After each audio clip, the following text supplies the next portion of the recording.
Yeah. Let's So bring we'd up love to get her our up here. girl Linx and get into this, or like, because it's like it feels like a little bit of drama, but at the same time, this is really going to let people peek in on the Lolcow universe and into Linx's life a little bit, what her boundaries have been, what boundaries she's had to set since dealing with these people. And obviously we're not going to just straight stick on, you know, Lolcow universe. We'll get into a little bit more shit, but this is like some of the questions or something that we really wanted to touch base on, because I felt like it went great with our, you know, topics today. But Linx, hey girl, how are you? We can't hear you. You're on mute. She's like, I forgot you told me to mute, and then I was like, I'm in the backstage. Why do you have to mute? I was like, okay, I'll just mute anyways. Hi, welcome. I hear we're talking about boundaries, something I know nothing about. So really? Oh shit. Okay. Well, I recently learned a lot about boundaries, actually, and I'm finally setting them for myself. So that's kind of ironic. Yes. Dude, that's perfect. And I had a feeling you would like get this, because me and Lo have been dealing with this, like, just online. There's a lot of people who want to push your boundaries, and you have to constantly be navigating that. And some people, especially like women, do struggle to set boundaries, because when you do, you're called a bitch and a whore, and people get mad. So it's like a lose-lose situation sometimes. Like, but there's ways to like navigate it that are better than others. So, and you've been through the fucking ringer online, dude. Like, and you're such a trooper. You come back almost every day with a positive attitude. I would say, and it's like very LOL Angelz. So I was like, we need to. There's something that needs to be said about being like a female online influencer with the weird parasocial aspect of subscribers and followers and fans of yours. Because I have people who will message me on every single one of my platforms every single day. And it's like, part of me wants to answer them. And then it's like, but also they're not my significant other. They're not my friend. Like, it's hard to navigate what the best just like course of action would be in that case. Because you obviously, if they're a fan of you, you obviously want to say hello and you want to, you know, make them feel special. But at the same time, you can only do so much. And I feel like that's something that's not talked about a lot. Yeah, it's not. And it's like, for me, I like chatting with people, but yeah, it's hard. I noticed that like Mr. Girl, I noticed, doesn't accept any private messages from anyone.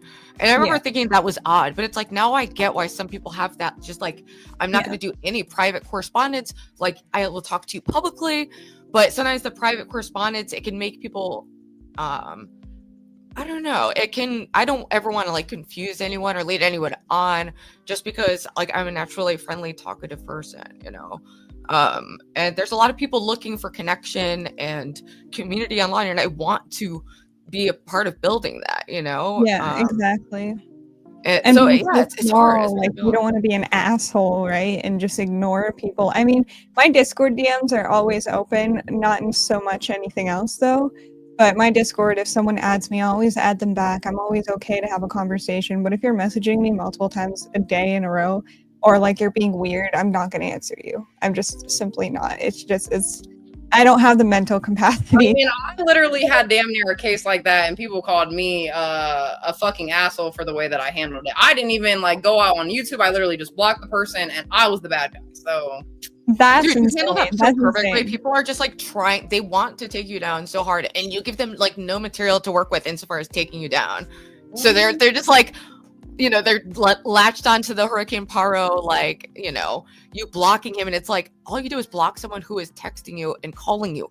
It's one thing to text, and I'll text if nobody should ever just be cold calling anyone. Like, that's to me is like wild to just like add someone and then call them. Yeah, like, like some people honestly, they don't have that, like, you know, that connection in their brain that connects like audacity and like entitlement, you know what I mean? So they'll think like, oh, okay, this is okay, and I'm just, you know, they're my friend, and that's fine. Like, that was my main thing. People try to twist and change my story, like, oh, Lo saying that this person is bad and whatever. I never said bad, or they were a bad person. They, you know, they were sexual, creepy, whatever.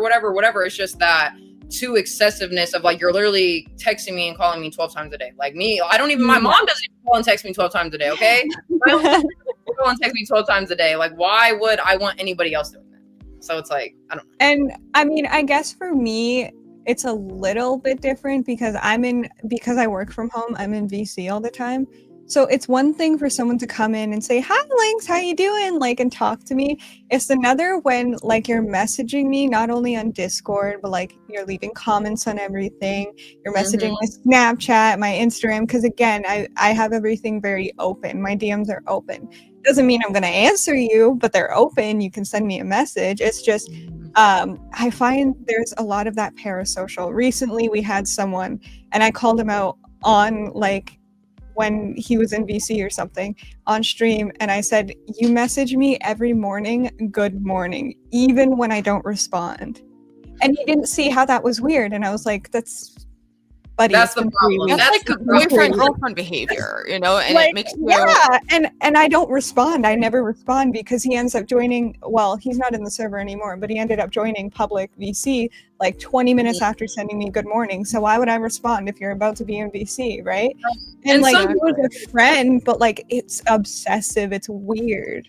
And some people might like, take you Linx and say like, well, Linx isn't answering because she has a boyfriend. But even if you didn't have a boyfriend, me and Ruby don't have boyfriends, and we still, it's not even like, and I hate, like, guys, I feel like I'm sounding rude today, so I'm sorry if this is sounding rude. You're not at all. People just want to spin you, and it's so annoying. That's what I'm saying. I'm sorry, like, it's just like, we are not obligated to even talk to the real people in our life 24/7. So we don't feel the entitlement of getting all of our energy and affection from YouTube. Like I feel like enough, we do already give out, all three of us alone, enough, like for days. Like you guys don't need a dose of Lo and Linx and Ruby every single day of your life. I'm sorry, you don't. Like, you know what was the craziest thing about leaving Lolcow and not being Keemstar's like manager anymore is the fact that the messages, like I noticed they went down a little bit and then they went back up.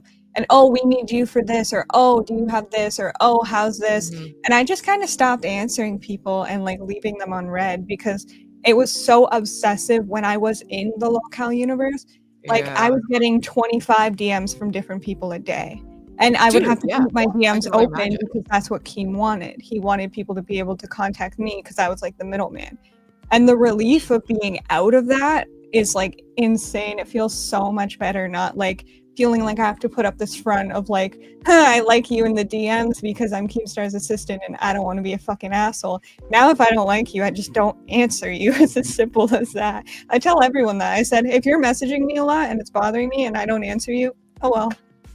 Like, dude, and I noticed like with Keem, he doesn't naturally respect time. Like during the Lolcow Queen edition, I remember being like, "Oh, like what time or what about this or that?" And it's like he wants you to like block off your life for him for like days. Like he thought it was crazy that I had a job, like, you know, and it was like everything has to be like. He was Lo. Remember Lo when we were like trying to set up your thing, and he wouldn't give me like any info to give you about like when to come on, and you were like, "So should I just like sit here and wait, or like is there any like?" And it wasn't even that, but even when coming up, like come up there, it was like he was like, "Oh, like you have a setup," and I'm like, "Yeah," but I waited literally hours and hours for you to finally bring me into the Discord. I'm finally on my way to go somewhere, but I'm still here waiting for you guys, and you just so happen to get me as I'm in the car driving. You know what I mean? Like, so of course it's gonna be like sounding shady. I'm gonna look like I have no setup, but in reality, I'm so glad that everything went the way that it went because I am not destined for LOL Angelz destined for Lolcow like at all.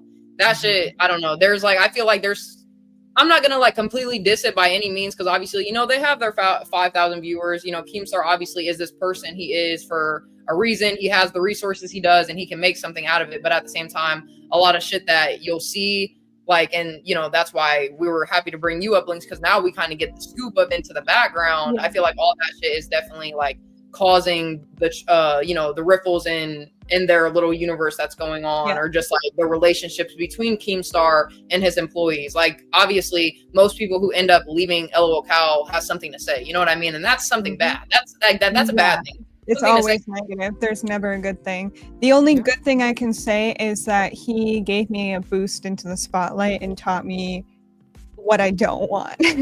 What I don't want to